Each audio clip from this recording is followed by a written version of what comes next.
प्यारे बच्चों को मेरा नमस्कार। आज अपने वो टॉपिक करने जा रहे हैं जो हर बच्चे को आना ज़रूरी है, यानी कि मतलब पहली क्लास से हम वर्ण सीखना शुरू कर देते हैं, वर्ण अर्थात स्वर और व्यंजन, लेकिन 10th तक आते आते 12th तक आते आते सब साफ हो जाता है। इवन बच्चों को वर्ण पता ही नहीं क्या होता है। स्वर और व्यंजन इतना तो बच्चों को आना ही चाहिए, हर बच्चे को सीखना चाहिए ये, और हर बच्चे को ये आना चाहिए। क्यों? क्योंकि मैं भी अपना अनुभव बता दूं कि जब मैंने कोचिंग में जाना शुरू किया तब मुझे पता चला कि व्यंजन इतनी तरह के होते हैं, इनका उच्चारण स्थल ये है, स्वरों का उच्चारण स्थल ये है। तो इसका मतलब कि मैं आपको बेसिक करवा देना चाहती हूँ कि 12वीं तक तो बेसिक आपका क्लियर होना ही चाहिए। तो वर्ण विचार के अंतर्गत सबसे पहले तो मैं आपको बता दूं कि वर्ण का मतलब होता है स्वर और व्यंजन, दोनों ही आ जाते हैं वर्ण में, ध्यान रखना, स्वर और व्यंजन। तो सबसे पहले स्वर करवाऊंगी मैं आपको। स्वर देखिए, इसको करने से पहले हम एक चीज समझेंगे। सबसे पहले तो आपको ये पता होना चाहिए कि भाषा की लघुतम इकाई क्या है, यानी कि सबसे छोटी इकाई। भाषा की सबसे छोटी इकाई क्या है? ध्वनि। ठीक है, जो हम बोलते हैं वो सब क्या है? ध्वनियां हैं। और ध्वनि का लिखित रूप क्या कहलाता है? ध्वनि का लिखित रूप कहलाता है वर्ण। क्या कहलाता है? वर्ण। अच्छी तरह से कर लेना, हर बच्चे को ये आना ही चाहिए, सभी बच्चों को। वर्ण और वर्णों का सार्थक समूह, वर्णों का सार्थक समूह क्या कहलाता है? शब्द। ध्यान में रखना, यदि कोई आपसे पूछे कि शब्द किसे कहते हैं तो पता होना चाहिए वर्णों का सार्थक समूह क्या कहलाता है? शब्द। और शब्दों का सार्थक समूह क्या कहलाएगा? शब्दों का सार्थक समूह क्या कहलाएगा? वाक्य। जैसे देखो, ध्वनियाँ हम सब बोल रहे हैं, वे क्या हैं? ध्वनियाँ हैं। ध्वनि को मैंने लिख दिया, ये लिख दिया, इसको यहाँ लिख दिया, ये हो गया वर्ण, ये हो गया वर्ण। ध्वनि का लिखित रूप क्या कहलाता है? वर्ण कहलाता है। और वर्णों का सार्थक समूह क्या कहलाएगा? सार्थक अर्थात स अर्थ, जिसका अर्थ निकलता हो। तो मैंने लिख दिया कमल, ये क्या बन गया? शब्द। वर्णों का सार्थक समूह क्या कहलाएगा? शब्द कहलाएगा। और शब्दों का सार्थक समूह, शब्दों का वो समूह जिसका पूरा पूरा अर्थ निकलता हो, वो क्या कहलाएगा? वाक्य। यानी कि शब्दों का सार्थक समूह क्या कहलाता है? वाक्य कहलाता है। यहाँ तक सभी बच्चों को समझ में आ गया होगा।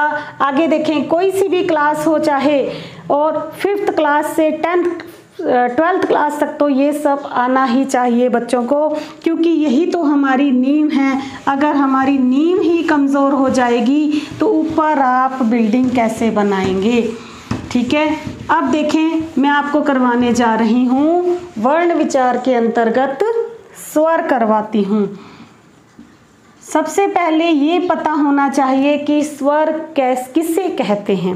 ध्यान में रखना कि हमारे अंदर से जो श्वास वायु बाहर निकलती है, ठीक है, जब हम स्वर बोलते हैं तो हमारी जो श्वास वायु है वो बिना किसी रुकावट के बाहर आ जाती है, अर्थात कहीं भी स्पर्श नहीं होता, तालु स्पर्श नहीं होता, जीभ तालु से स्पर्श नहीं करती है, जीभ जो होठों से दांतों से स्पर्श नहीं करती है, अर्थात श्वास वायु जो है वो बिना किसी बाधा के बाहर निकल जाए। ध्यान में रखना, वे ध्वनियाँ नोट्स बनाते रहें साथ साथ, जिनका उच्चारण करते समय श्वास वायु बिना किसी बाधा के, बिना किसी बाधा के बाहर निकल जाए, बाहर निकल जाए, अर्थात कोई भी रुकावट ना हो, उसे क्या कहेंगे? स्वर कहेंगे। अब हमें देखना है स्वर होते कितने प्रकार के हैं, ध्यान में रखना। स्वर होते हैं 11, अ आ इ ई उ ऊ री ए आई ओ औ। ये हैं स्वर। तो ये कितने तरह के हो गए? 11 तरह के। ठीक है, अंग अह के मैं आपको बाद में बताऊंगी। अब इसमें हमें ये पता होना चाहिए कि इनमें से ह्रस्व स्वर कौन से हैं और दीर्घ स्वर कौन से हैं, अर्थात लघु स्वर। ह्रस्व अर्थात लघु, चाहे आप ह्रस्व बोल लो चाहे लघु बोल लो, एक ही बात है। या दीर्घ स्वर कौन से होते हैं? दीर्घ मतलब बड़े। ठीक है, तो इसमें से देखें लघु या ह्रस्व स्वर। ठीक है, लघु या ह्रस्व स्वर कौन कौन से होते हैं? देखो, जिन्हें मूल स्वर भी कहते हैं। मूल स्वर जो किसी से मिलकर नहीं बने, अ, फिर छोटी ई, फिर उ और री, इन चारों को क्या बोलेंगे? मूल स्वर भी बोलेंगे। ठीक है, अब देखिए दीर्घ स्वर जो बड़े होते हैं, समझ में आ गया होगा कि किसी दूसरे स्वर के साथ मिलकर बनते हैं। जैसे ये है आ, ई, उ, ए, आई, ओ, औ। ये सारे क्या हैं? दीर्घ स्वर हैं। देखें, ई किस किस से मेल से बना? ई प्लस ई से बन गया ई, उ प्लस उ से बन गया उ, अ प्लस ई से बन गया ए। ठीक है, ई या बड़ी ई कोई सी भी हो सकती है, अ या आ कोई सा भी हो सकता है, इनके मेल से बन जाता है ए। और इसी तरह से आई जो है वो अ या आ होगा या ए या ऐ होगा, दोनों के मेल से बन जाता है ऐ। इसी तरह से आ और ऊ मिलाकर बनता है ओ, आ और ओ मिलाकर बनता है औ। ध्यान में रखना अच्छी तरह से। अब पता होना चाहिए कि इनका उच्चारण स्थल क्या है। इनका उच्चारण स्थल क्या है, ध्यान में रखना।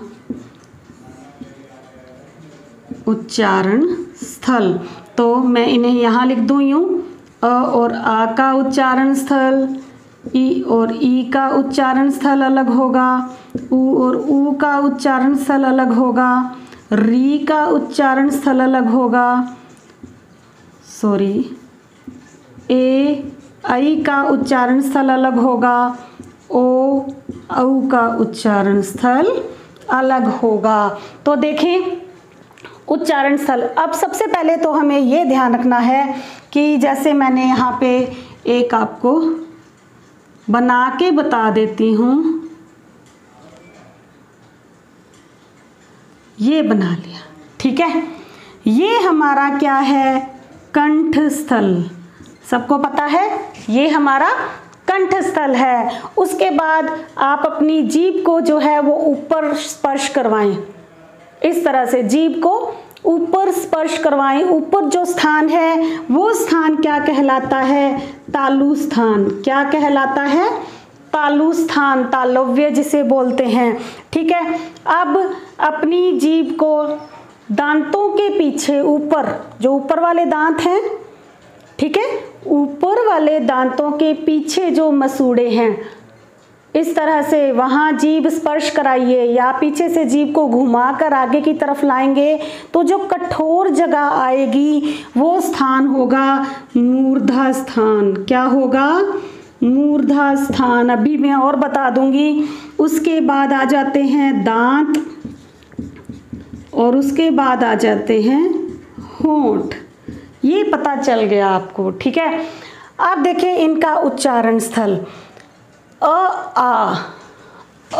आ, यहाँ से ध्वनि आ रही है, कहाँ से, कंठ से। ऊपर कहीं भी कुछ भी स्पर्श नहीं हो रहा है, कंठ से ध्वनि आ रही है, आ, तो ये क्या हो जाएंगे, कंठ्य। क्या हो जाएंगे, कंठ्य।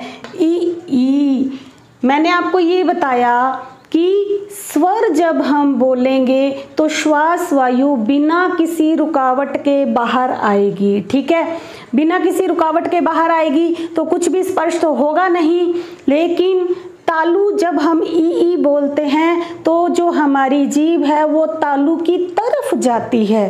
बोल के देखिए अच्छी तरह से, ई हल्का ऊपर उठेगी, समझ गए, तालु की तरफ जाएगी तो ई क्या हो जाएंगे, तालव्य। क्या हो जाएंगे, तालव्य। ऊ होंठ हमारे गोल हो रहे हैं, ऊ बोल के देखिए, होंठ जो हैं वो गोल हो रहे हैं तो ये क्या हो जाएंगे, ओष्ठ्य, ठीक है।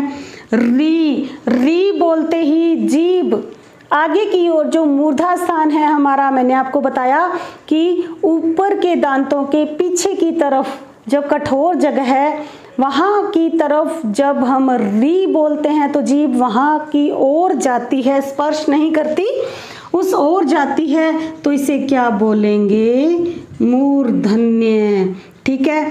अब ए आई मैंने आपको बताया था, ए आई मिलकर किससे बनते हैं, अ और ई से, इन दोनों के मेल से बनते हैं ए और आई, ठीक है। तो ये क्या है, कंठ्य, ये क्या है, तालव्य, तो ये इन दोनों का मेल है तो ये क्या हो जाएंगे, कंठ तालव्य, समझ गए। ये इन दोनों का मेल है तो ये दोनों नाम हम इसके रख देंगे। ओ औ ध्यान में होना चाहिए, ए आ और ऊ के मेल से बने हैं, ठीक है।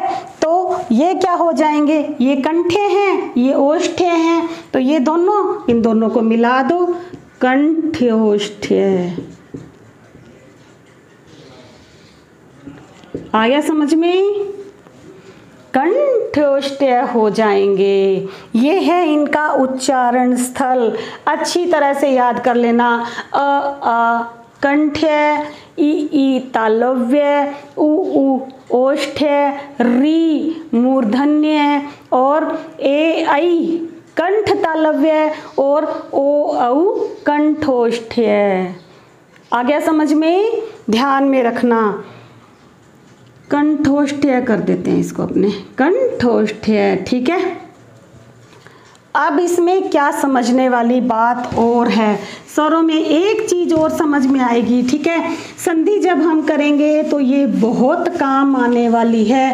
9th क्लास में संधि है भाई, अच्छी तरह से इस चीज को पहले समझोगे तभी तो ये समझ में आएगा, ठीक है। इसमें सम और विषम दो तरह के स्वर होंगे, ठीक है। जिनका उच्चारण स्थल, सीधा मैं बता रही हूँ कि जिनका उच्चारण स्थल एक समान है वो दोनों आपस में सम होंगे, उसके लिए बाकी सारे विषम होंगे। सीधी भाषा में ये दोनों भाई भाई हैं, ये दोनों क्या हैं, सम, इनका उच्चारण स्थल एक है, ठीक है। इन दोनों के लिए ये सारे बाकी बचे हुए क्या होंगे, विषम। इन दोनों के लिए सारे बचे हुए क्या होंगे, विषम होंगे। ध्यान रखना, यण संधि में काम आएंगे अच्छी तरह से। ये दोनों क्या हैं, सम, ये दोनों भाई हैं, ये दोनों क्या हैं, सम। अब भाई ये अकेला ही है, ना सम है ना विषम, इसके लिए ये सारे ही विषम हैं, समझ गए। और ये दोनों सम और ये दोनों सम, इन लोगों के लिए, इन दोनों के लिए ये बाकी बचे हुए विषम, इन दोनों के लिए ये बाकी बचे हुए विषम, इसके लिए सारे ही विषम, इन दोनों के लिए बाकी बचे हुए विषम, इन दोनों के लिए बाकी बचे हुए विषम और इन दोनों के लिए बाकी बचे हुए विषम। तो स्वर तो आपको यहाँ तक तो पता होना ही चाहिए। अब पता होगा कि अपने मैंने छोड़ दिया अंग और अह, ठीक है, अंग और अह मैंने छोड़ दिया। तो इस चीज़ को भी अच्छी तरह से समझ लो, एक तो होता है ये और एक होता है ये, ध्यान में रखना। इसे बोलते हैं अनुस्वार। क्या बोलते हैं? अनुस्वार। इसे बोलेंगे अनुनासिक। अनुनासिक ये बोले जाते हैं स्वर के पीछे, स्वर के पीछे बोले जाएंगे, और ये बोले जाएंगे स्वर के साथ। ध्यान में रखना, चंद्र बिंदु जो है वो स्वर के साथ बोला जाएगा। जैसे मैंने लिख दिया गंगा, ध्यान में रखो, गंगा, ठीक है, पीछे बोला जा रहा है। उसके बाद जैसे अंधकार, ये बोला जाएगा स्वर के साथ, ठीक है, ये बोला जाएगा स्वर के साथ ही बोला जाएगा। अंधकार, अ के ऊपर ही बोला जा रहा है, अंधकार, ठीक है, ये बोला जाएगा। गंगा बाद में बोला जा रहा है। ये तो जो अनुस्वार है एक्चुअल में तो इसे ऐसे लिखेंगे, इसमें संधि का नियम काम करता है कि अंगय आता है, इसमें क्या आता है? अंगय। ये अनुस्वार जो है वो इनका काम करेगा। देखो मैं आपको बता दूं, अंगय खाली और य खाली और अणा खाली, ठीक है, इन तीनों के लिए ही हम अनुस्वार का प्रयोग कर सकते हैं। समझ गए कि ये व्यंजन, इनको हटाकर बाद में एक कमेटी बनी काका कालेलकर जी की, उन्होंने इनको किसमें बदल दिया? अनुस्वार में बदल दिया। इसीलिए अनुस्वार जो है वो उसके स्वर के पीछे बोला जाता है। आ गया समझ में? अह, अह अर्थात विसर्ग की ध्वनि आती है, ये अयोगवाह होते हैं, और इतना ज़्यादा आपको ज़रूरत नहीं है जानने की कि इसमें ह काकल्य, ह जो काकल्य ध्वनि है उसके हिसाब से ह की ध्वनि आती है भारी। अह, अह, ह, यहाँ से हमारा काकल जो स्वर होता है वहाँ से ध्वनि आती है। तो ये हो गए स्वर। इतने तक तो स्वर सबको ही आने चाहिए। क्यों? क्योंकि संधि आएगी, स्वर आएंगे तभी तो संधि आएगी। स्वर और व्यंजन समझ में आएंगे तभी तो आगे संधि समझ में आएगी। हमारी मूल चीज यही है, सभी बच्चों को ये कॉपी पे करना ही है, चाहे वो किसी भी क्लास का बच्चा है। अब देखेंगे व्यंजन। व्यंजन में देखो कि इसकी परिभाषा ही देख लो पहले आप, ठीक है। स्वर की परिभाषा क्या थी और इसकी परिभाषा क्या है, मैं पहले लिख रही हूं कि वे ध्वनियां जिनका उच्चारण करते समय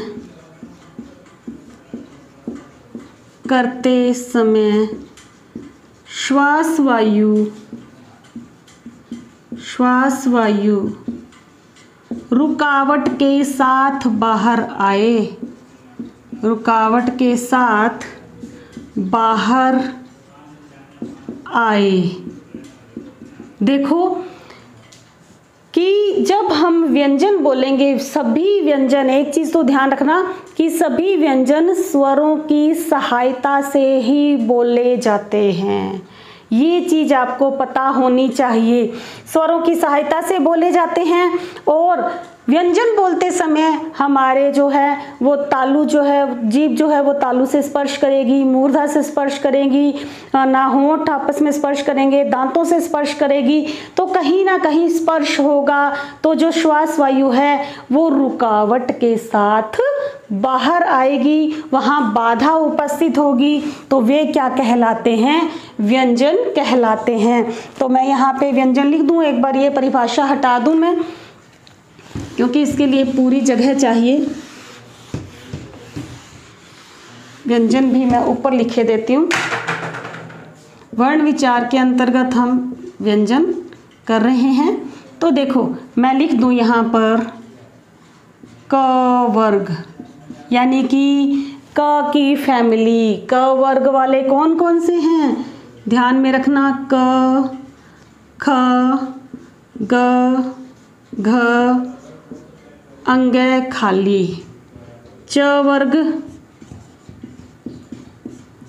च, छ, ज, झ, य खाली। ट वर्ग, ट, ठ, ड, ढ, ण खाली। त वर्ग, त, थ, द, ध, न, नल। प वर्ग, प, फ, ब, भ, म। और उसके बाद य, र, ल, व, श, श, स, ह। ठीक है, अब इनका उच्चारण देखें पहले आप कैसे बोला जा रहा है। क, अ की सहायता, आ की ध्वनि आ रही है ना बीच में। देखिए मैंने आपको बताया था कि सभी जो व्यंजन हैं वो स्वरों की सहायता से ही बोले जाएंगे। ध्यान रखना, बिना स्वर के हम नहीं बोल सकेंगे, लिख सकते हैं, बिना स्वर के व्यंजन को लिख सकते हैं। तो कैसे लिखेंगे, देखो कि ये है क, ये बना किस किस के मेल से है, क के और यानी कि इसके नीचे हलंत चिन्ह लग जाएगा। ये क्या है, हलंत चिन्ह है। ध्यान रखना कि अगर हम स्वर नहीं लिखना चाहते हैं इसके साथ में तो हम हलंत का चिन्ह लगा देंगे, स्वर बाहर आ जाएगा। और अगर हम इसे बोलना चाहेंगे तो स्वर की सहायता से बोल सकेंगे क। इसी तरह से कुछ भी, जैसे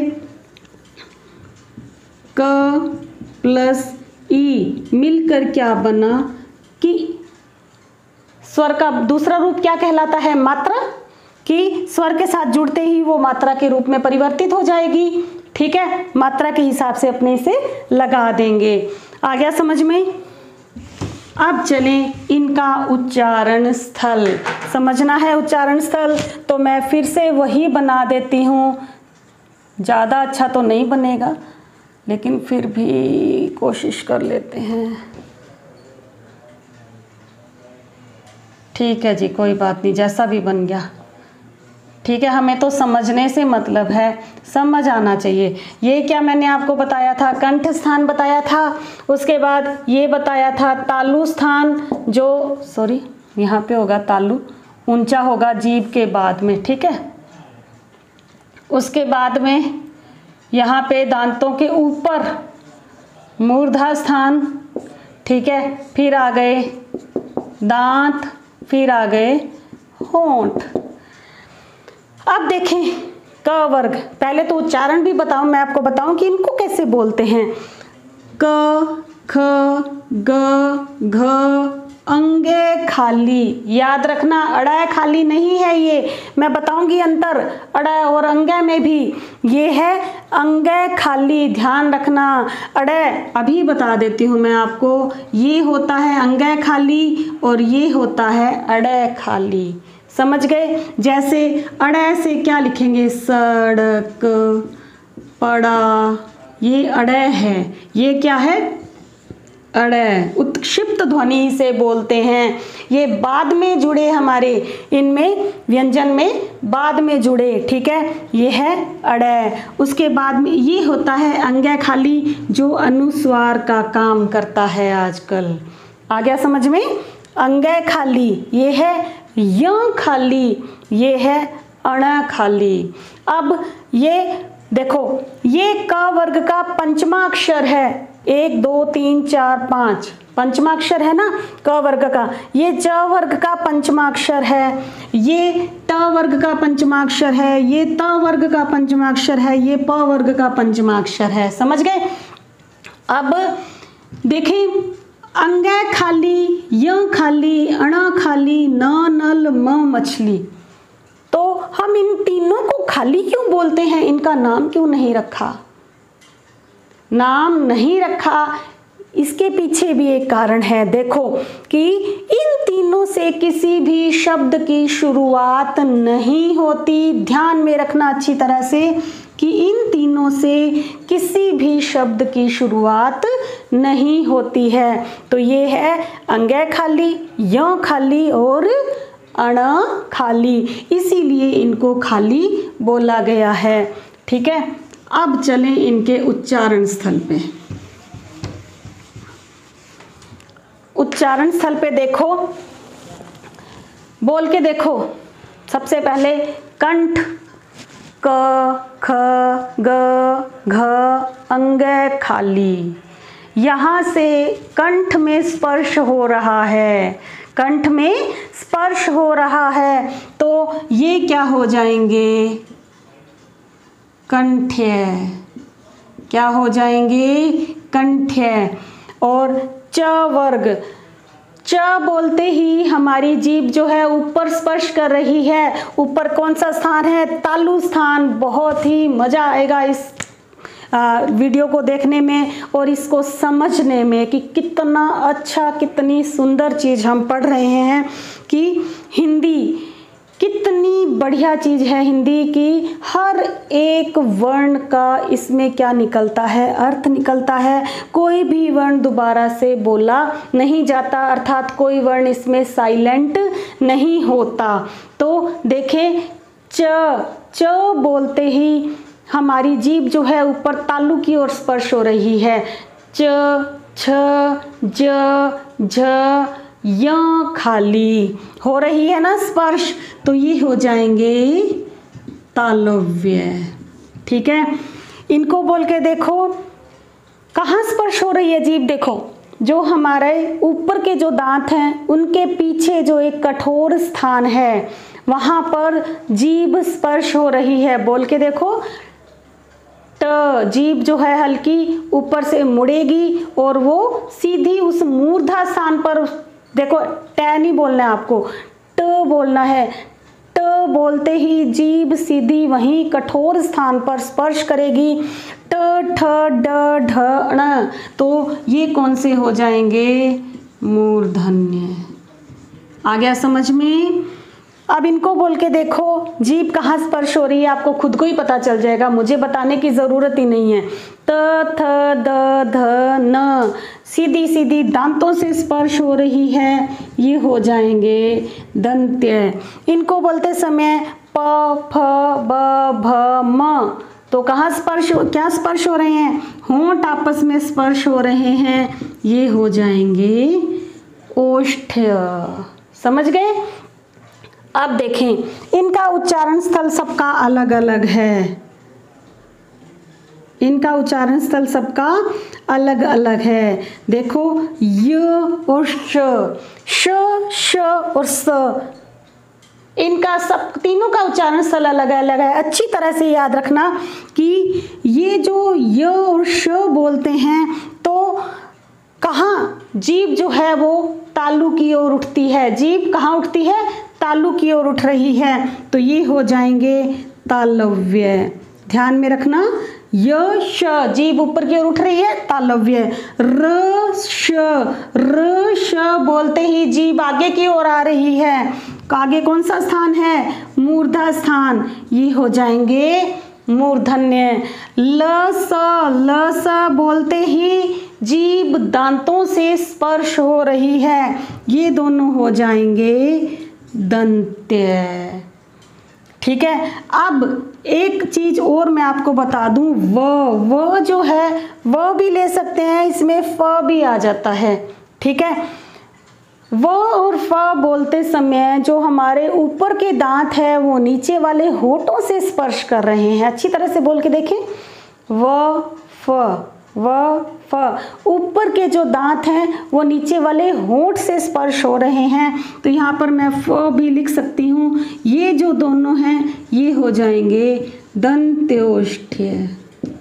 दंत्योष्ठ्य। ठीक है, ह मैंने आपको बताया था एक भारी ध्वनि है और हमारे काकल स्थान से निकलती है ह, भारी ध्वनि बोली जाती है ये इसका नाम क्या होगा? काकल्य। अब हमें वो बच गए कौन कौन से?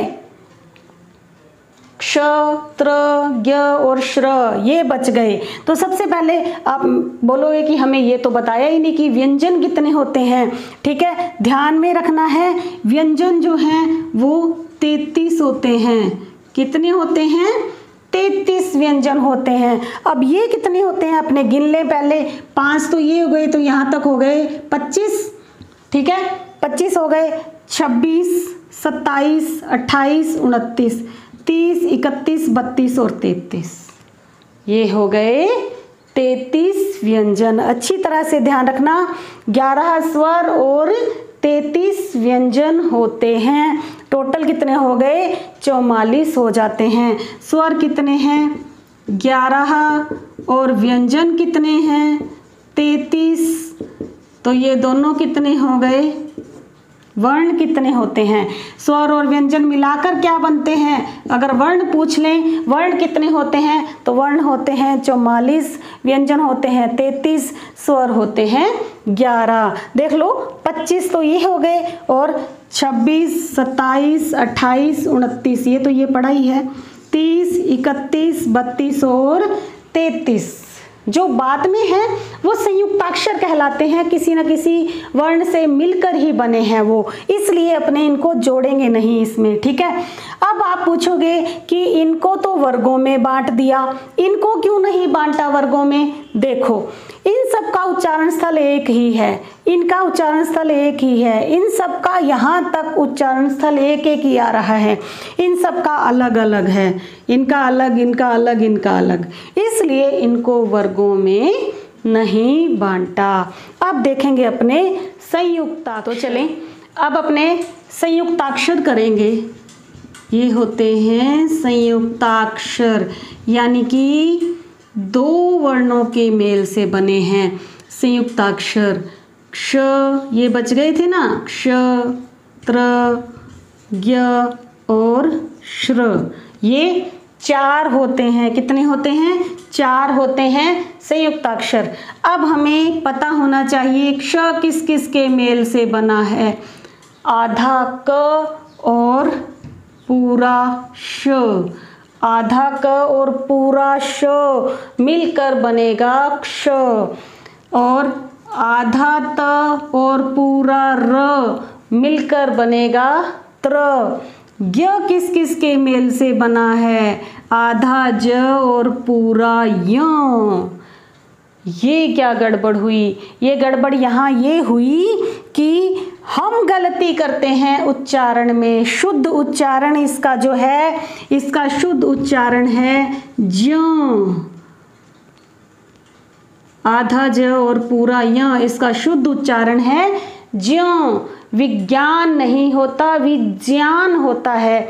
ज्ञान नहीं होता, ज्ञान होता है। लेकिन धीरे धीरे ज्यों से क्या बन गया? ज्ञ बन गया। तो अगर पेपर में ये आ जाए ना कि ज्ञ और ये भी ऑप्शन में आ गया तो ये गलत हो जाएगा। समझ गए? शुद्ध रूप है ज्ञ का आधा ज और पूरा य। अच्छी तरह से याद रख लेना। अब श्र, आधा श और पूरा र मिलकर बनता है श्र।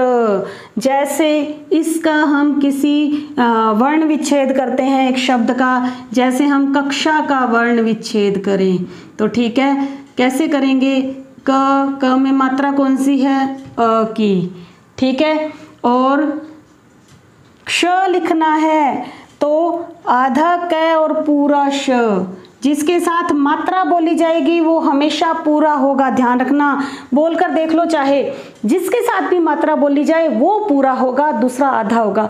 कक्षा, श के साथ मात्रा बोली जा रही है तो क्या होगा? आधा क, फिर श में से भी निकाल देंगे मात्रा, ये बन गई कक्षा। ये इसका हमने कक्षा का वर्ण विच्छेद किया है। अब इससे संबंधित कोई जैसे पत्र, ठीक है, इसका वर्ण विच्छेद करेंगे तो प प्लस र प्लस अ, ये तो बना सॉरी प प्लस अ, ये बना प। क्या बना? और उसके बाद त्र का वर्ण विच्छेद करेंगे, त्र का। तो त्र बनता किस किस से, ध्यान रखना, आधा त और र से। तो आधा त, फिर र में र का भी वर्ण विच्छेद करेंगे, र में मात्रा कौन सी है, अ की। ये हो गया पत्र। तो इसका करेंगे जैसे विज्ञान, तो कैसे करेंगे, वो में से ई की मात्रा बाहर आ गई, ठीक है। और इसका य किस किस के मेल से बना है, आधा ज और य के मेल से बना है, तो वही लिखेंगे आधा ज। फिर य में से भी अब मात्रा को बाहर निकाल लेंगे, वर्ण विच्छेद करेंगे तो आ की मात्रा है, उसके बाद आधा न और अ। ये बन गया विज्ञान। इससे संबंधित देखें श्रम, श्रम, श्र किस किस के मेल से बना है, आधा श, फिर र में मात्रा कौन सी है, श्र, अ की मात्रा है, तो अ बाहर आ जाएगा, उसके बाद म प्लस अ। ये हो जाएगा इनका वर्ण विच्छेद। आ गया अच्छी तरह से समझ में।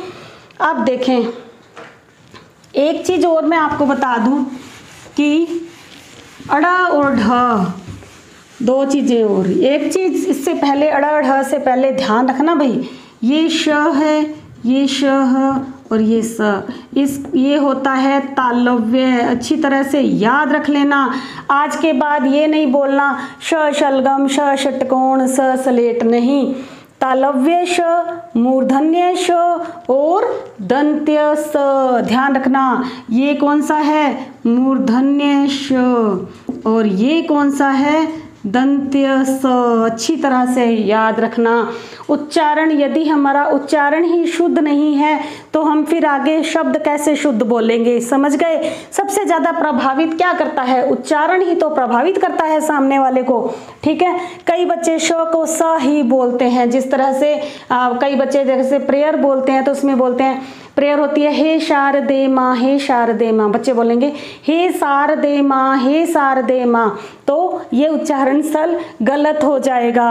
आपको बोलना है ये श तालव्य, ये श मूर्धन्य, ये स दंत्य, ठीक है।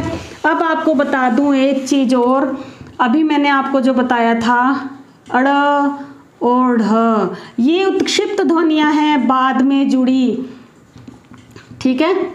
इनको बोलते ही अड़, जीभ ऊपर जाएगी, झटके से नीचे आ जाएगी, समझ गए। उत्क्षिप्त का मतलब होता है कि फेंकना, जीभ ऊपर गई और झटके से नीचे आ गई।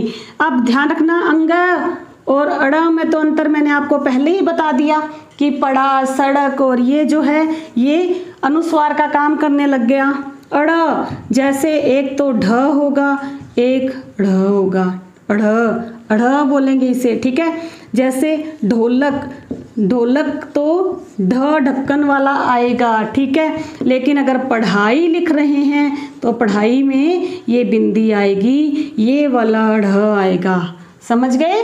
ये होता है उत्क्षिप्त ध्वनि। बिंदी तो बच्चे लगाते ही नहीं हैं, और ज़्यादातर बच्चे यहाँ ही अड़ा खाली, इसको बोलते हैं अड़ा खाली, अड़ा खाली। ये अड़ा खाली नहीं है, अंगै खाली है, ये ध्यान रखना। अब मैंने इतने सारे आपको बता दिए, अब आपको कुल कितने वर्ण हो गए टोटल मैं आपको बताऊं। स्वर कितने बताए थे, स्वर बताए थे 11, व्यंजन कितने बताए, व्यंजन बताए 33, ठीक है।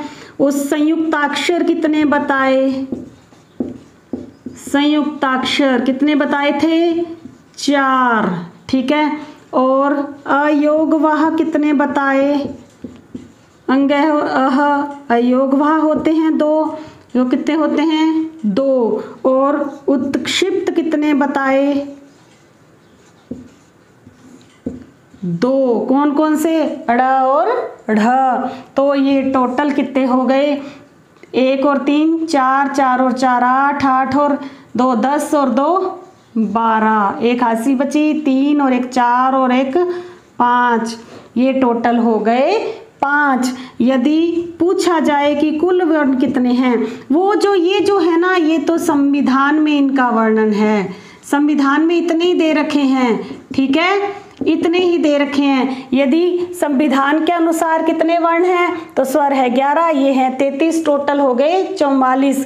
और अगर पूछ लें कि कुल वर्ण कितने हैं तो कुल वर्ण है संयुक्ताक्षर 4 जोड़ देंगे जो बाद में ध्वनियां जुड़ी, अयोगवाह 2, उत्क्षिप्त 2, कुल हो गए 52। ठीक है, अब एक चीज मैं आपको और अच्छी सी बता दूं, र का नियम। र का नियम देखें भाई, र कितने प्रकार से लिखा जाता है। एक तो ये इसी तरह से ही लिखा जाता है, ध्यान रखना।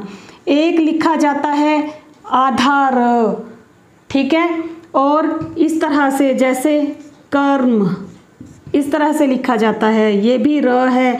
और किस कैसे लिखा जाता है, एक पूरे र का तरह तो अपने लिए देख ही लिया, पूरा र आ गया, ठीक है, कर्म आ गया। एक ऐसे लिखा जाता है ट्रक, ये भी र है। एक लिखा जाएगा प्रेम, ये भी र है।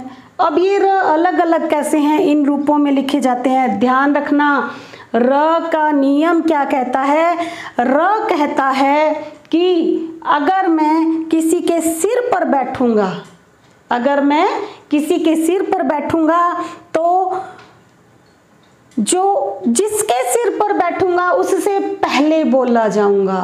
समझ गए, बोल के देख लो, कर्म, जिसके सिर पर बैठूंगा उसके पहले बोला जाऊंगा। सिर पे बैठा हुआ जो होगा आधा होगा, जो पैर में होगा वो हमेशा पूरा होगा। मैंने आपको पहले भी बता दिया कि मात्रा जो जिसके साथ बोली जाएगी वो पूरा। देखो बोल के देख लो, टरक, टर, र बोला जा रहा है, ट्रक। प्रेम, प्रेम बोला जा रहा है, ठीक है। अब देखें, इसका एक नियम याद रख लेना, एक सर चढ़े सो आधा, सर चढ़े सो आधा, पैर पड़े सो पूरा, पैर पड़े सो पूरा। ये है र का नियम कि यदि पैर में होगा तो र पूरा होगा। इसका वर्ण विच्छेद भी करके देख लो, ट प्लस र प्लस अ, तो ये र के साथ अ की मात्रा जुड़ी हुई है। समझ गए, प प्लस र प्लस ए, तो ये ए की मात्रा जो है वो र के साथ जुड़ी हुई है। लेकिन इसका करेंगे तो क प्लस र प्लस म प्लस अ, तो ये जो अ है वो म के साथ जुड़ा हुआ है। समझ गए कि सिर पर जो होगा वो हमेशा आधा होगा, पैर में जो होगा वो हमेशा पूरा होगा। र आ गया समझ में। तो ये थे हमारे वर्ण विचार जो हर बच्चे को समझ में आने चाहिए और हर बच्चे को ये आने ही चाहिए। तो अगली वीडियो के लिए बने रहिए मेरे साथ। Thank you, have a nice day जी, बाय।